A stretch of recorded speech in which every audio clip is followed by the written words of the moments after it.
boys and girls. It's Miss Matthey. I'm your librarian here at Johnson Elementary. And I wanted to read you a book today about friendship. This is a very sweet book. It's called Miss Spider's Tea Party by David Kirk. And this book is about friendship and how Miss Spider really wanted friends. Okay. One lonely spider sipped her tea while gazing at the sky. She watched the insects on the leaves and many flying by. If I had friends like these, she sighed, who'd stay a while with me, I'd sit them down on silken chairs and serve them cakes and tea.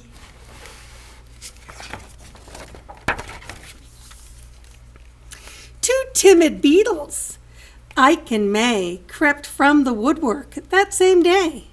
But when Miss Spider begged, "Please stay," they shrieked, "Oh no!" and dashed away.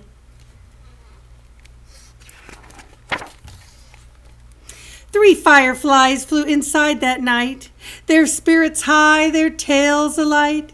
They spied the web and squeaked in fear, "We'd better get away from here." The little trio did not feel they'd care to be a spider's meal.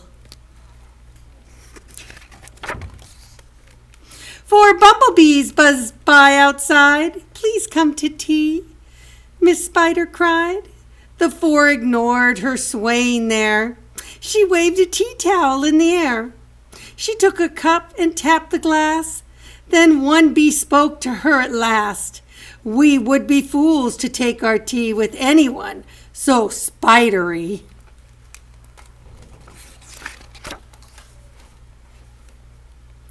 Within the shadows of the room, just peeking from behind a broom, 5 grinning faces bobbed and peered. Miss Spider smiled. Her heart was cheered. Descending for a closer look, she danced into the gloomy nook, but sadly found those jolly mugs belong, alas, to rubber bugs. Some ants strode in, they numbered 6, but ants with spiders will not mix. She brewed them tea from hips of roses. The proud platoon turned up their noses. A fine bouquet concealed a prize of 7 dainty butterflies. Miss Spider watched from the wall, was not aware of them at all.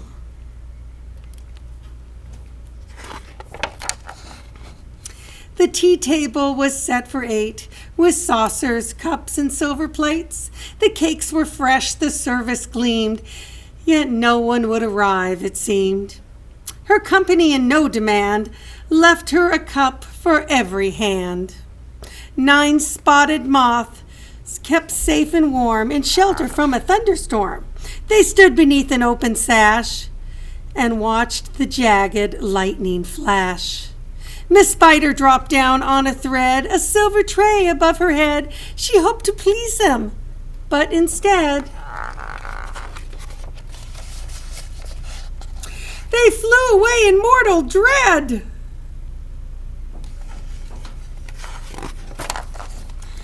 "They've left me all alone," she cried. She dabbed her eyes and sadly sighed. "It's plain no bugs will ever stay." Her tears splashed down upon the tray. 10 teeny steaming cups of tea were perched atop her trembling knee. She sipped and sobbed, then heard a cough, and turned to see a small, wet moth. A fragile thing so soaked by rain, his wings too damp to fly again. She smiled and took a checkered cloth to cloak the frail and thankful moth. They talked and snacked on tea and pie until his teeny wings were dry. Then lifting him with tender care, she tossed him gently in the air.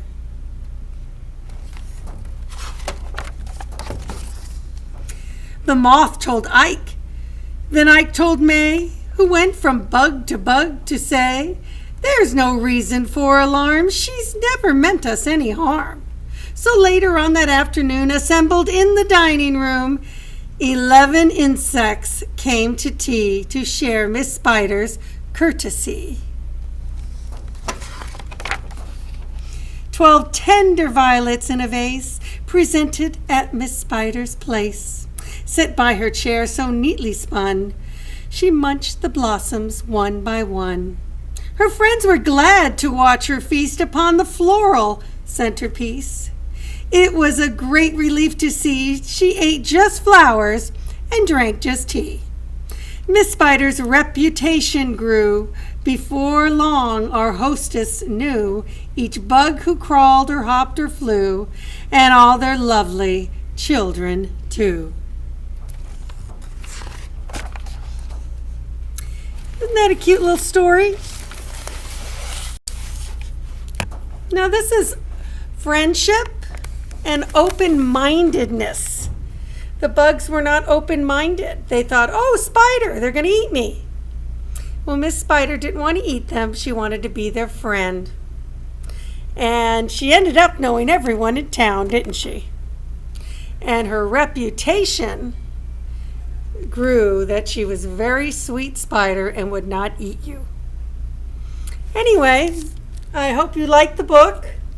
And you stay safe out there until we meet again. Bye-bye.